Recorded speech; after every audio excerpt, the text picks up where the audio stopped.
Assalomu alaykum azizlarim, barchangizga. Men hozir lavash tayyorlab ko'rsataman sizlarga. Bu lavashimiz go'sht bo'lmasa ham uyingizda tayyorlasangiz bo'ladigan lavash. Uning uchun mana bunaqa tayyor lavash xamirini sotib oldimda, ikkiga bo'lib oldim. 2 donasini 4 dona qilib tayyorlab oldim. Xohlasangiz 2 dona tayyorlasangiz ham bo'ladi. Men uyimda odam ko'pligi uchun bundan 2 donadan lavash xamiridan 4 dona tayyorladim.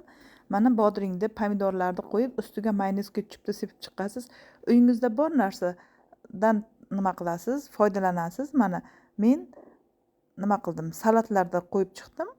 Buni tagiga sariyog' qo'yganman. Sariyog' qo'yasiz, sir qo'yasiz. Sariyog', sir bo'laklarini ustiga qo'yib chiqdim.